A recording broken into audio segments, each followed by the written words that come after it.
It's 9 p.m. Eastern Time here in the United States, and we have standing by in our green room a first-time guest, and that is always a special occasion, and we can't wait to hear her story. You're watching our bumper as it runs.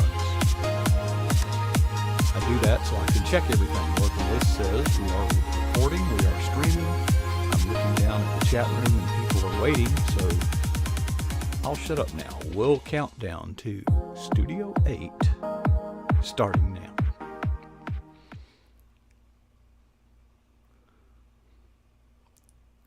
Well, good evening. Welcome. This is pjnet.tv. When I say starting now, that's the countdown is starting now. That doesn't mean that the program starts now, but the program starts now. And it's always a thrill when we get a first-time guest. But tonight's guest is got some distinguishing things about her credentials that you will be interested in, because Heather Kreke joins us from her abode up north somewhere, Pittsburgh, I believe you said, where it's cooler. And Heather, I'm frozen. well, we have had now do not panic, folks, because we have practiced this and it happens.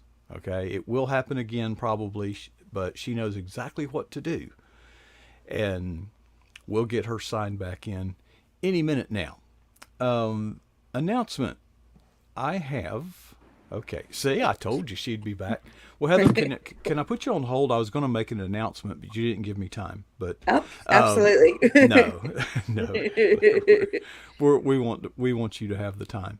Heather, we've had several people following the Blue Ridge Mountain Christian Writers Conference share their experience, and you could share that experience too. But your roots in that go a little bit deeper than just an attendee. Yeah, I'm the blog manager for the conference website. I've been doing that for 2 years now. I'm also one of the co-coordinators for the Blue Ridge Readers Connection, which is a reader-writer group. We connect readers and writers together, and it's a part of the conference. Tell me what it means when you say you manage the blog. So I'm in charge of posting all of the posts, and I work with all of the authors, making sure that they send me. Most of our authors write monthly, so I'm in charge of making sure that I get their posts on time, and then I create all the little memes that you see in the headers of the posts, and I format the posts and get everything up and make sure that everything looks the same and is ready to go for our readers. So you have a collection, you have a staple of is it staple or stable of writers? Yes, stable with a P or B? P as in B. pop. I B. say, yeah. Stable, like the horse Yeah. stable. Okay. Okay, so they're writing monthly. So how often is there new stuff on that blog? And if there's somebody out there that says, "Man, I got good stuff, I'd like to get in on that," what's the path to ever getting there? Do you have to get famous first? Not at all. So yeah, there's new stuff on there every day. Every day. Every day. We have a different author every day, so they release the fourth Monday of every month. Oh yeah. So the fourth Monday of every month, there's going to be a post by him. The fourth Friday of every month, there's going to be a post by me. Unless something happens and I need to slide somebody else in for, life happens to everybody. So, somebody might have to slide in once in a while. But Okay. most of the time, once you get your, authors every month, it's going to be the same person on the same day of the week. It rotates. Yeah. Yeah. Well, for example, today is the fourth Tuesday of July. Yes. And so we have a similar rotation here on PJNet. We have people that appear same kind of thing. But then there's tomorrow, which would be the fifth Wednesday in July. So how do you handle that? So that's when my guest posts come in. That's where anybody can send me something. All you have to do is send an email to heather@heatherkreke.com, and you can see my name down below, so Kreke. And it I just send with the subject blog query. As long as the post is about writing, we're gonna, accept that. I'll take a look at it, and if it works and it fits our criteria, I'll post it. So for tomorrow, how many people did you have to choose from? Not as many as you might think. Really? I don't actually, I usually struggle to find guest posts. So if you're watching and you want to send me something, please do. Don't hesitate, because I usually need something. Well, in a way, Heather, I'm glad to hear that. I'm glad you said that. Not that uh, because I can remember the day not too long ago when we struggled to get guests to appear on the program. Now we're booked well in advance, but you are on the most aggressive schedule of publication of a blog that I know of. Now, I'm not an expert on blogs, don't get me wrong, but so many bloggers blog once a month. A few, a very few, blog once a week, but a blog that's brand new, every day you go to it. Uh, that's an aggressive schedule, Heather. Whose idea was that? That was Edie Melson. She's the director of the conference. And I mean, the blog's been running for, I don't even know how many years, many, many years, under many different managers. She had been doing it for a little while, and she needed someone new to step in. And Diane Mills suggested me, and I said I would absolutely love to do it. So that's how I got involved. Well, I'm, you know, when I look at something like the Blue Ridge Mountain Christian Writers Conference, I'm amazed at, or I'm fascinated with, let me say, the details that nobody knows about until they go wrong.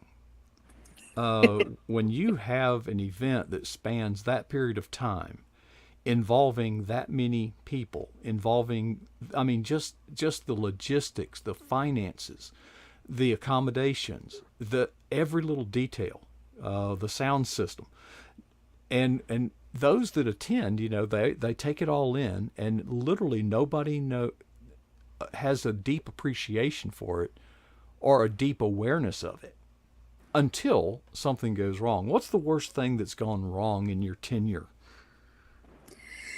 Well, so I've been to 4 conferences as an attendee and 2 conferences as faculty / blog manager now. And to be honest, I mean, Edie and Diane previously, and now Edie and Edwina Perkins, who is the new co-director, they do such a great job of putting out all of the fires and everything that even as faculty, you don't really notice anything happening. I have never really had a bad experience or anything that... Nothing ever went wrong. Not that I've ever been aware of. I mean, I'm sure Edie and Edwina have dealt with things, but they've dealt with them. I've never experienced anything major go wrong. Well, in some of the equipment we have, it's battery operated, the microphones, and some of them take AA, some take single A, some of them have proprietary, but not proprietary, but the kind of battery you can't get at Walmart.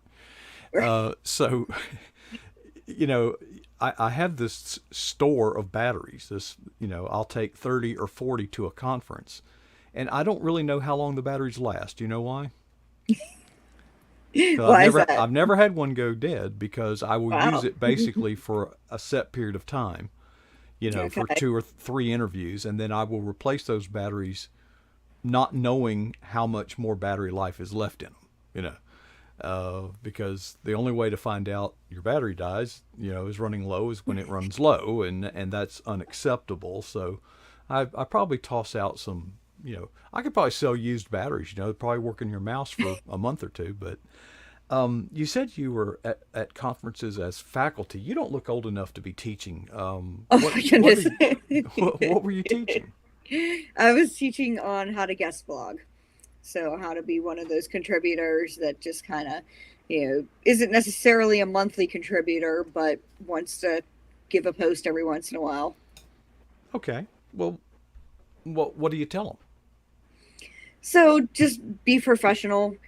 And the one thing that I tell everybody is if you leave my class knowing anything, it's read the guidelines of the blog that you're submitting to, because every blog is going to be different and every blog is going to have their own style, their own topics, their own, some are going to want images, some are not going to want images. So make sure that you look at the guidelines for whatever blog it is that you are Right. submitting to. So you can't just make a submission and start spamming queries. You know, Right. Yeah, that wouldn't be a good way to go about it. You want to make sure that you tailor your post to the blog that you're submitting to. I see.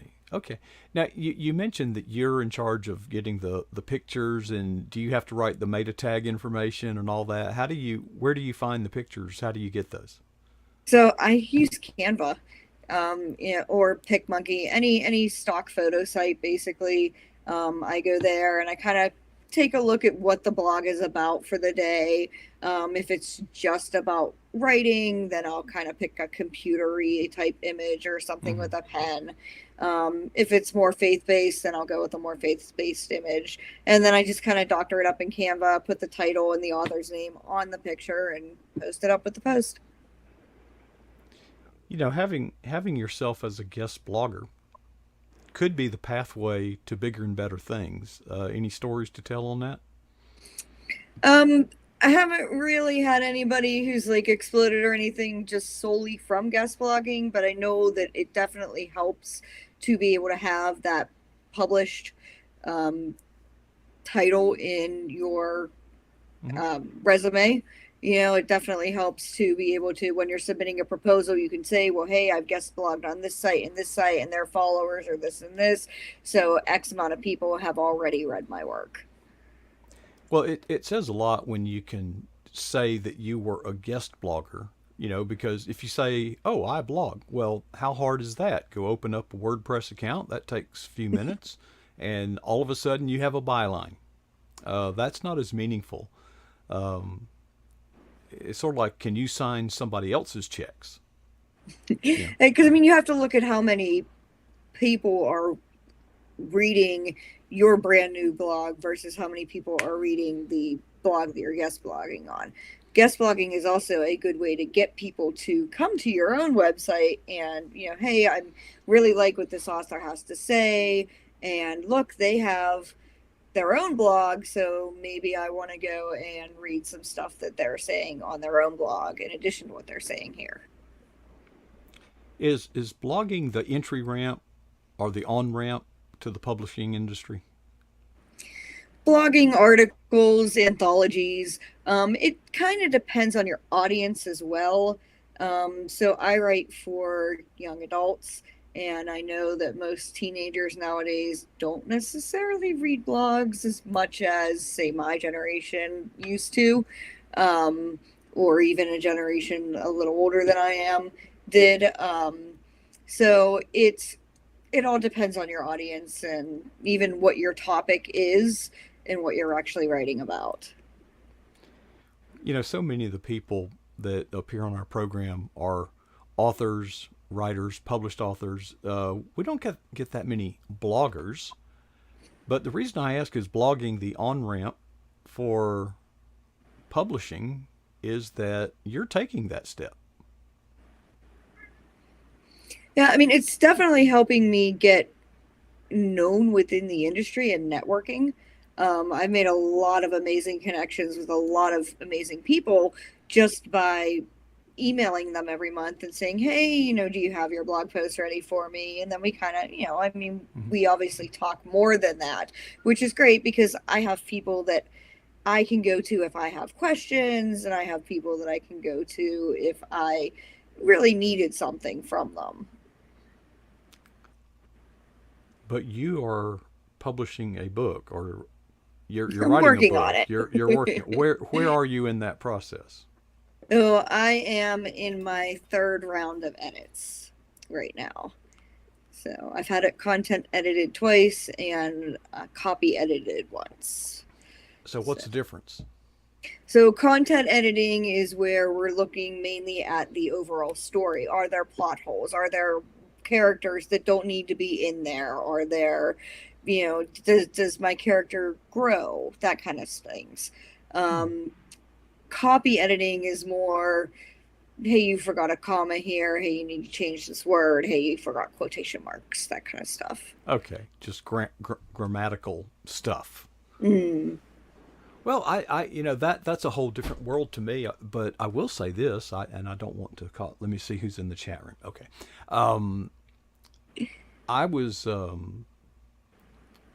was doing a book trailer for a book that was upcoming, so I got to read the manuscript, I guess, and the scene was in World War prior to World War II or somewhere in there back in the 40s, let's just say, and there was a reference to a DNA test, and kind of thought, I don't think there was such a thing back then. And so I told the author, I did a little, I queried that paragon of intellectual rigor, Google. No, there was no such thing as DNA testing until like the 70s, uh, or even eight, I don't know, but obviously it's new technology, and it actually, wound up the book changing. And I thought, well, gee, I'm glad I caught that. Yeah. Um, you're writing a book. It's in an edit, so okay, you've told us where you are in the process. Does that give us any idea of when this thing might come out, or? Not really, no, because there's a lot more steps between this process and actually being published. So the next step is I'm going to be sending out proposals to agents and editors. And once that's in their hands, they have to look it over and decide whether or not I'm a fit with their publishing house or whether or not they have room for me. There's lots and lots of steps, lots of things that could happen between now and actually getting Yeah, published. there's a million reasons I can say no, but there's only one that can say yes. So it's you're you're trying to draw to an inside straight, Heather. You're trying to um, tell us about as much as you can about the book. It's not a devotional. No, so it's dystopian fiction. So, like I said, it's young adults, so teenagers to 20s, young 20s. It's about World War III and the beginnings of the underground church. So my main character is a normal teenager one day, and the next day the world kind of explodes and World War III breaks out, and she gets drafted. And while she's in the military, her best friend gets killed, and she actually runs away, and she's wanted because she has deserted her unit. And she goes on this journey where she meets this guy who's a believer in Christ, and he kind of starts to open up her world to, hey, what is this? I've never actually experienced God, faith, anything like that. And so she